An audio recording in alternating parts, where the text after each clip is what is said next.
नमस्कार, मैं हूं सचिन और एक बार फिर लेकर हाजिर हैं युद्ध में आज आपको बताएंगे उस जंग के बारे में जो साबित कर देगी कि 2019 का साल दुनिया के लिए क्या फिर जंग से बड़ा साल रहेगा या फिर दुनिया कुछ सुकून महसूस करेगी। आज हम बात करेंगे डोनाल्ड ट्रंप और व्लादिमीर पुतिन के मिशन अफगान की। ये वो जंग है जो शुरू हो चुकी है, लेकिन इसमें कूटनीति की वो चाल चली जा रही है जिसमें कोई अपनी इज्जत बचाने में लगा है तो कोई और आक्रामक होकर बदला लेना चाहता है। क्या होगी भारत की स्मार्ट अफगान पॉलिसी, वो भी बताएंगे आपको।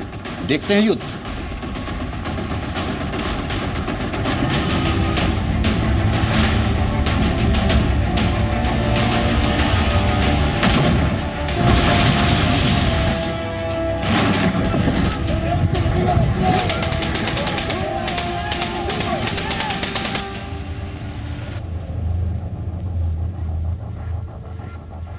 काबुल एक्सप्रेस से अमेरिका रवाना होंगे ट्रंप।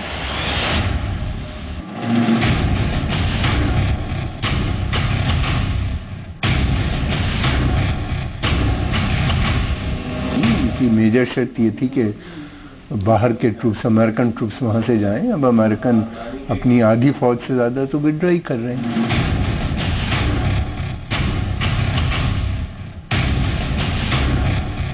ट्रंप जाएंगे, क्या पुतिन आएंगे?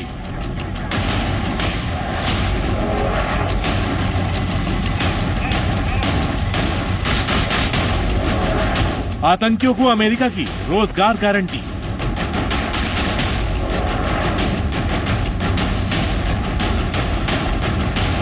वहां पर विदेशी ट्रूप्स की बहुत कमी हुई है, तो तब से वहां पर तालिबान अपना प्रभुत्व ज्यादा बढ़ा रहा है।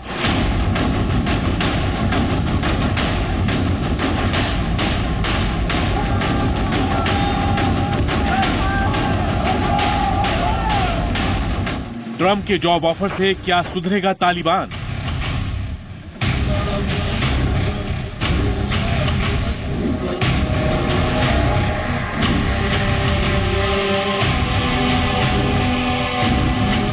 ऑफ एग्जिट से कितना बदलेगा अफगानिस्तान?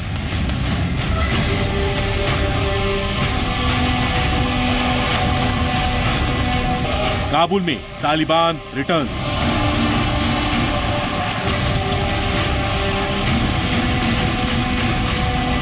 का जो प्रभुत्व है वो वहां पर काफी ज्यादा हो गया है और अफगानिस्तान गवर्नमेंट जो है काबुल में, उसके ऊपर प्रेशर काफी बढ़ रहा है।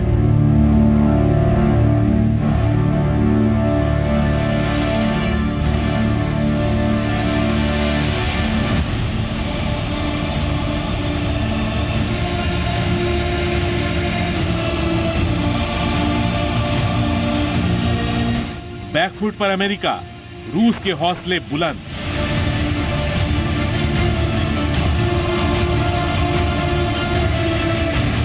बड़ी ताकतें अपना फेलियर कभी नहीं मानती, लेकिन उन्होंने ये जरूर कहा है कि मिलिट्री सोल्यूशन से नहीं पॉसिबल है, हमें निगोशिएटेड सेटलमेंट करना होगा।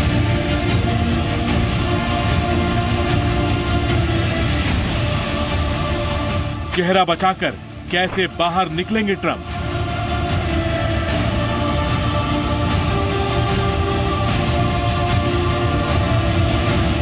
अफगानिस्तान के भविष्य में पार्टनर कैसे बनेगा भारत?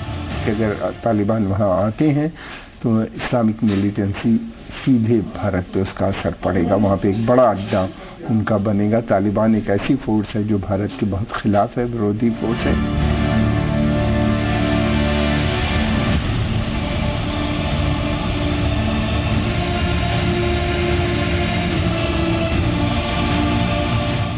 क्या होगी इंडिया की स्मार्ट अफगान पॉलिसी?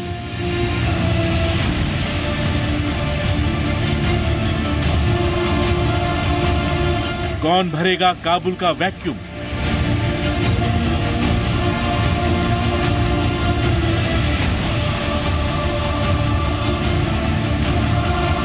पाकिस्तान को एक बड़ा रोल मिल गया जो पाकिस्तान चाहता था, एक नया रोल।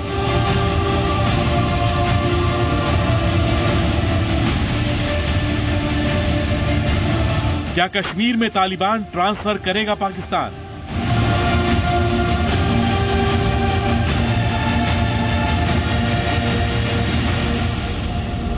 तालिबान अगर वहां पर लौटेगा तो पाकिस्तान के पास भी और ज्यादा पॉसिबिलिटीज होंगी जो वो कश्मीर में आतंकवाद को और बढ़ावा दे सके।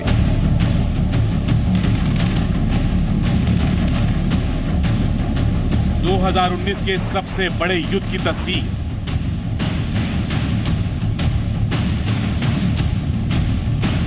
ट्रंप और पुतिन का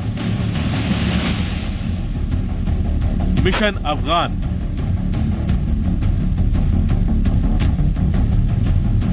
युद्ध। अंदाजा हो गया होगा आपको कि अफगानिस्तान कितनी बड़ी पहेली थी, है और बनी रहेगी, क्योंकि उसका हल क्या होगा तो दुनिया में सिर्फ दो शख्स जानते हैं। एक है अमेरिका के राष्ट्रपति डोनाल्ड ट्रंप, दूसरे हैं रूस के राष्ट्रपति व्लादिमीर पुतिन। अफगानिस्तान इस वक्त दोनों ताकतों का अखाड़ा है और अमेरिका इस वक्त बैकफुट पर है, बेचैन है। तालिबान से 2 दशकों की जंग के बाद वो यहां से सेना हटाना चाहता और रूस इसी मौके की फिराक में है। लेकिन क्या वो अमेरिका के हटने के बाद बनने जा रहे वैक्यूम को भर पाएगा? देखिए युद्ध की आज ये स्पेशल रिपोर्ट जो 2019 की जंग की सबसे बड़ी तस्वीर साफ कर देगी।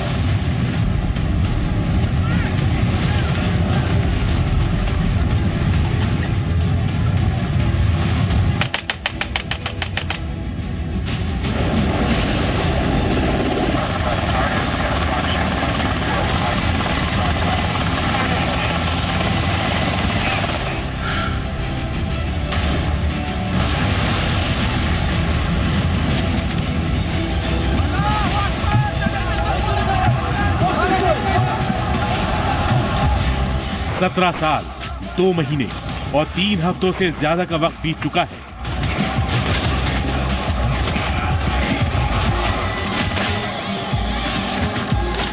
अफगानिस्तान में अमेरिका की शुरू की गई जंग थमी नहीं है।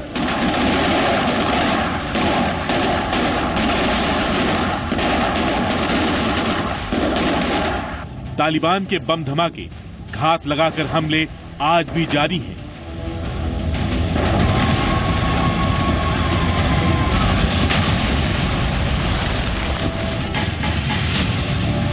और साथ में बढ़ रही है डोनाल्ड ट्रंप की बेचैनी, बेकरारी कि कैसे दुनिया के सबसे हिंसक जमीन को जल्द से जल्द छोड़ा जाए। अमेरिका अब अफगानिस्तान से अपनी सेना हटाना चाहता है। अमेरिका के 15,000 सैनिक इस वक्त अफगानिस्तान में हैं। ट्रंप चाहते हैं कि इनमें से 8,000 फौज फौरन वापस आए। नेटो फोर्सेस जो थी अमेरिकन ये जो थे ये असमर्थ भी रहे किसी हद तक डील करने की, और बड़ी वजह ये थी कि इनको तालिबान को लगातार पाकिस्तान से जो सपोर्ट मिल रही थी, और वहाँ पे देखिए अगर किसी मुल्क की फौज इस तरह की एजेंसीज को सपोर्ट करती है और उसको इंटेलिजेंस इनपुट भी प्रोवाइड करती है तो बहुत मुश्किल होता है इससे डील करना। अमेरिका अकेला नहीं जो अफगानिस्तान में तालिबान के सामने जूझ रहा है। अफगानिस्तान में ISAF यानी इंटरनेशनल सिक्योरिटी असिस्टेंस फोर्स के तहत 16,000 फौज तैनात है। इसमें ब्रिटेन की फौज की तादाद करीब 9,000 है, जबकि बाकी नेटो समेत 39 देशों की फोर्स है। अफगानिस्तान में नाकाम अमेरिका अब तालिबान से समझौता करना चाहता है। डोनाल्ड ट्रंप की सरकार ने तालिबान को नौकरी देने की पेशकश की है, यानी जो हथियार डालेगा उसे नौकरी के साथ सुरक्षा भी दी जाएगी। बड़ी ताकतें अपना फेलियर कभी नहीं मानती, लेकिन उन्होंने ये जरूर कहा है कि मिलिट्री सोल्यूशन से नहीं पॉसिबल है, हमें निगोशिएटेड सेटलमेंट करना होगा। ये ट्रंप साहब जब से आए हैं हमें फौजें विड्रॉ करनी पड़ेंगी, और बेसिकली वर्चुअली अगर देखा जाए तो वो पाकिस्तान को दोबारा से हैंड ओवर करने की बात। पाकिस्तान की एक मीडिया रिपोर्ट के मुताबिक कांग्रेस को भेजी गई पेंटागन की एक रिपोर्ट में कहा गया है कि तालिबान के कुछ सदस्य लड़ाई छोड़कर हथियार डालने को तैयार हैं, वो समाज में तभी लौटेंगे जब उनकी और उनके परिवार की सुरक्षा की गारंटी ली जाएगी और उन्हें अपना परिवार चलाने के लिए ठीक ठाक पैसा कमाने का मौका मिलेगा।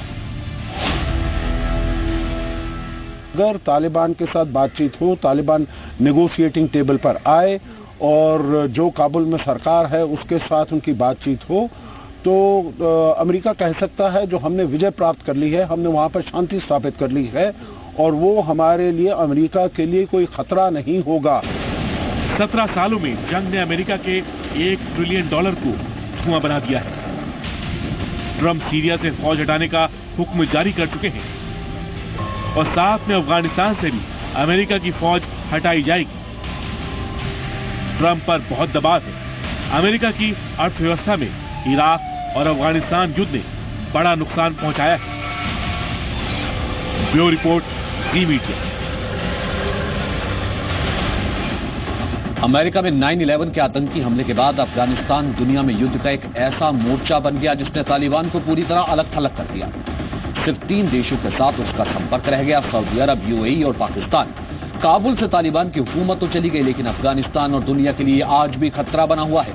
हजारों कुर्बानियों के बावजूद उस तालिबान से बातचीत की कोशिश हो रही है जिसे दुनिया ने नकार दिया था। देखिए अफगानिस्तान और दुनिया में आतंकवाद के खिलाफ जंग में क्या क्या खोया है और क्या बचाने की कोशिश हो रही है।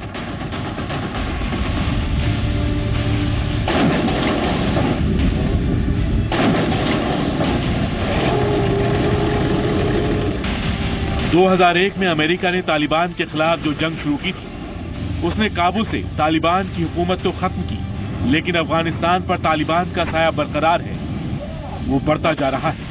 17 सालों में अफगानिस्तान ने बहुत कुछ खो दिया है। अफगानिस्तान के 45,000 से ज्यादा सैनिकों की मौत हुई है।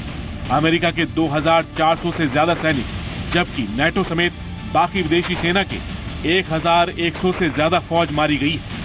3 लाख से ज्यादा अफगानिस्तान की खुद की सेना भी अमेरिका और ISAF की मदद के बावजूद ज्यादा प्रभावशाली साबित नहीं हुई।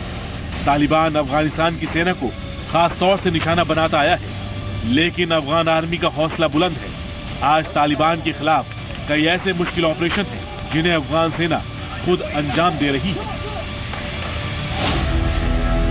आज अफगानिस्तान में अफगान तालिबान के 60,000 से ज्यादा आतंकवादी सक्रिय हैं, जबकि हक्कानी नेटवर्क के करीब 10,000 आतंकवादी बड़ा खतरा बन चुके हैं। बड़ी बात यह है कि ये जो फॉरेन ट्रूप्स थे नेटो के और अमेरिकन, ये असमर्थ रहे उनको हटाने में।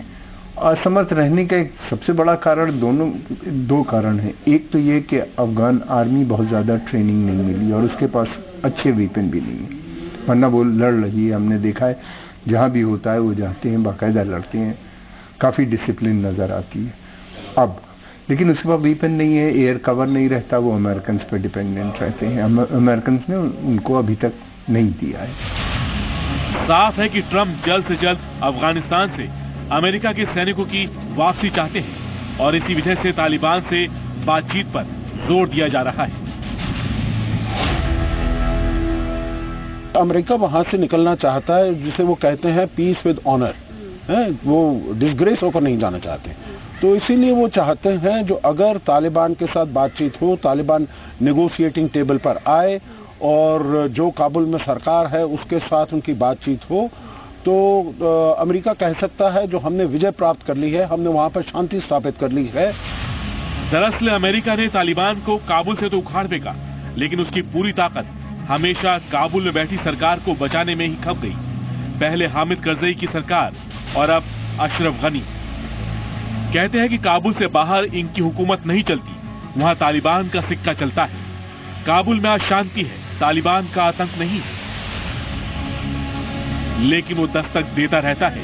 उसके निशाने पर मंत्रालय और संसद से लेकर उन देशों के दूतावास रहते हैं जिन्होंने तालिबान के खिलाफ या तो जंग की या फिर मौजूदा सरकार को मदद कर रहे हैं।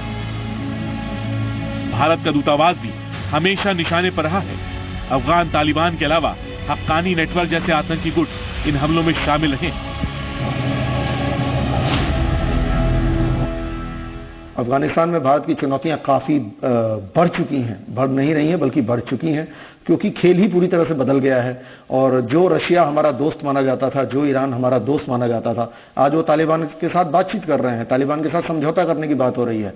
और तालिबान के साथ समझौता करने का मतलब यह है कि डायरेक्ट टॉक्स तो है ही, लेकिन पाकिस्तान का रोल बढ़ जाता है। वैसे अफगानिस्तान में अब बड़ा खतरा ISIS भी बनकर उभर रहा है। इराक और सीरिया के बाद वो अफगानिस्तान में पैर पसार रहा है।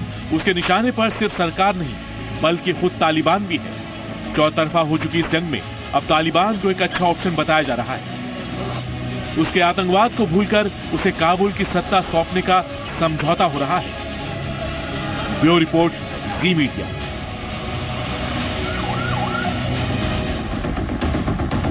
सवाल है कि क्या अमेरिका के अफगानिस्तान से बाहर जाने पर उसकी जगह रूस भरेगा, क्योंकि अफगानिस्तान वो इलाका है जहां 80 के दशक में रूस ने दखल दिया था और जब मुजाहिदीन ने अमेरिका की मदद से उसे बाहर निकाला, उसके बाद तालिबान ने अफगानिस्तान पर कब्जा कर लिया। अब अमेरिका के लौटने के बाद रूस की कोशिश है कि वो इस इलाके पर खुद को फिर से मजबूत करे, इसलिए वो तालिबान के साथ बैठक भी कर रहा है। अगर रूस के मुताबिक तालिबान का काबुल की सत्ता में दखल होता तो भारत क्या करेगा, ये बड़ा सवाल है, क्योंकि इससे न सिर्फ अफगानिस्तान बल्कि भारत खासकर कश्मीर की सुरक्षा पर असर पड़ेगा।